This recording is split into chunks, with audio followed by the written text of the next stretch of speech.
ただいまトルコのカッパドキアに来ております。しております。後ろはカッパドキアの綺麗な景色がございます。はい、で今日はこのカッパドキアの、ホテルテラスから出発してから3ヶ月経ったので、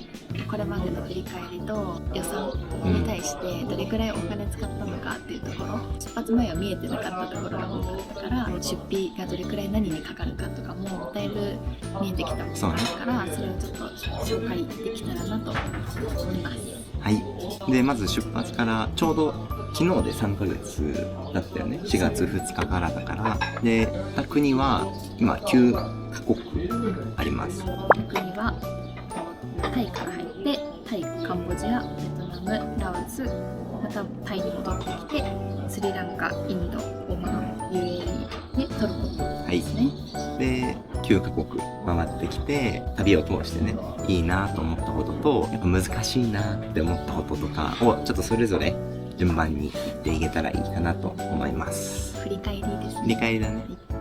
まずいいなと思ったのは、最初の 1,2 ヶ月東南アジアから、スリランカ、インドぐらいまでかな、ホテルに泊まって観光っていうのをやってたんですけど、中東に入ったぐらいからカウチサーフィンとかワークアウェイっていうものをやりだして、現地の人と交流するっていう機会が増えてきたのがすごい個人的には良かったなと思ってます。やっぱその人と関わると感情もすごい動かされるし、思い出にも残るし、世界の人と関わるっていうことを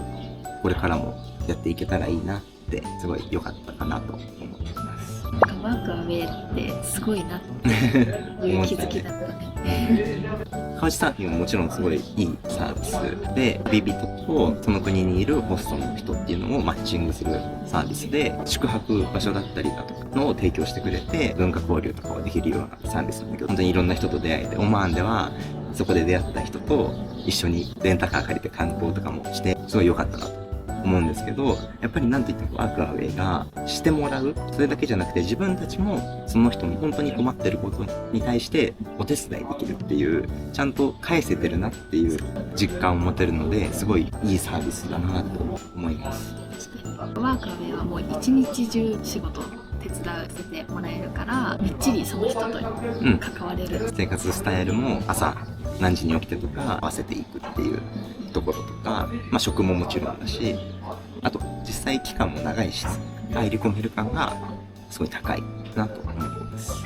詳しくはね、ちょっと YouTube は全然追いついてないんですけど、インスタとかの方では最新情報をお届けしているので、そっちをご覧ください。じゃあ私の良かったところ、最初は、1年間の長い旅行だから先の予定を決められないっていう先が見えない不安みたいなのが始める前はすごくあって、けど実際にこの3ヶ月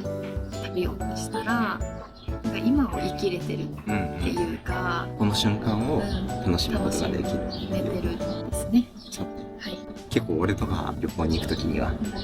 う時間単位でどこ行ってみたいなしなきゃ気が済まなかったんだけど、もう今となっては明日のホテルも実際今決まってないしね、そういうところに対する耐性というか力は徐々につき始めたかなと思います。柔軟力が鍛えられてる、なんとかなるかな。そう。旅慣れしてきたなっていうところがこの3ヶ月でありましたって感じかな。感じです。一方でやっぱ難しいなって思うことも、いくつかあって、その中で一番大きなものを挙げると、僕は風がもう本当にね、体調っていうところをコントロールするのがすごい難しいなと感じています。気候も日々どんどん変わっていくし、あとは純粋に大気汚染とかでその喘息っぽい風邪の後に咳が残りやすいとかで長引いちゃってる感じがしたりしてます。実際は保険をねもう2回使ってインドと UAE で病院にかかったりとかして、すごいそれもいい経験にはなったんだけど、そういうちょっと体調をコントロールしながら旅を続けていくっていうところの難しさを感じてます。本当に常に心配なところなんですよ、唯一。そこがでもそんなに大きい何か病気にかかったとかではないから、本当に日々のそういう疲れとか環境の変化による風邪とかね、うん1ヶ月に1回ぐらいとかお互い続いてたっていう感じだね。私はこれは自分でも意外だったのが、出発して結構最初の1ヶ月2ヶ月目くらいまではホームシックがすごくて、それも体調不良になったのもあるけど、外を歩く時とかも気を張りながら常に歩いたりとか、安心できる状況じゃないっていうのが自分の中ですごいストレスが溜まってて、日本にいるとやっぱ周りに信頼できる人がいっぱいいるし、安心できる寝床があるし、一人でも街歩けるしっていうところで、このギャップをすごい感じてホームシックになりましたでもそれも最近やっと慣れてきたっていう感じですね。ちゃんとこの旅を楽しめてるかなって思います。また多分体調不良とかになるとすぐに病院に行ける状況ではないし、体に優しいものを食べたいって思っても外食ってなって、やっぱ日本にいる時ほど何でも手に入るわけじゃないっていうこの不便さみたいなところに、体調がいい時はちゃんと自分のメンタルがついてるけど難しい。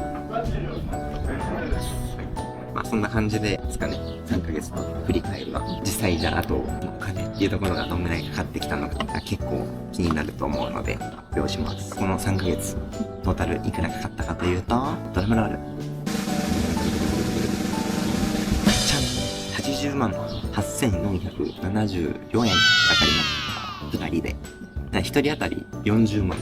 まあもともとちょっとどういう予算管理をしてるかっていうと、いくつかのカテゴリー分けしてて、それぞれに予算を置いてるんだよね。交通費、ビザっていうのと、交通費、その他、こまごましたけど、スマホ系、食費、日用品系、ホテル、観光、その他っていうのに、それぞれ予算を置いてます。ここはあれだよね、上の交通費が飛行機とか国間の移動の交通費で、下の交通費はその国でのこまごましたバスとかタクシーとかっていう移動っていうなんか一応分けて、はい、やっぱり一番かかっているのは交通費、ビザ、飛行機代とかですね。でその次にホテル代っていうのがかかってきていて、これが実際予算に対してどうだったかっていうと、飛行機とかの移動っていうのは結構抑えられている。そうだね、やっぱ手続きのとこは陸路移動ができるし、そうやっぱ短い距離の移動だから飛行機代とかも結構ね、安く行けたりとか、あと結構安い飛行機を見つけて、そこだけちょっと先に抑えちゃうとかっていう工夫をしてきたので、例えばラオスから次スリランカに入りたい時に、ラオスからスリランカだとすごい航空券高いけど、一回ラオスからタイまで戻ってきて、そこから安い飛行機で行くっていうので、まあ交通費、大きめの交通費は抑えられてます。一方で前半の2ヶ月間っていうのはずっと観光しちゃってたので、基本ホテルを使ってました。なのでやっぱホテル代が上振れてます。8万円ぐらい上振れてるっていうのと、まあそれと同じように食費、日用品っていうのも東南アジアだよね、毎日外食してたんで、ここら辺もちょっと上振れてる傾向にあるのと、観光はすごいいい線をいってるね。8万4000円に対して、まあでも割とね、ここは高いからそうやめとこうみたいな、見るだけにしようみたいな、そういうのもいっぱいあるんで、トータル3ヶ月間の収支としてはまあプラス3万円ぐらい。さあ観光多めだったよね、この3ヶ月間。まあ、ヨーロッパ行くと高いから、けどワーカーウェイをその分やるから、まあなんかいい感じにね行けるんじゃないかなとは思ってます。2人で1年間で300万っていうところに対しては比較的今いい線で進んでます。一応国ごとの比率っていうのはこんな感じ。やっぱタイには1ヶ月いたからタイが多めだけど、まあこんな感じでいろんな国で使ってきてます。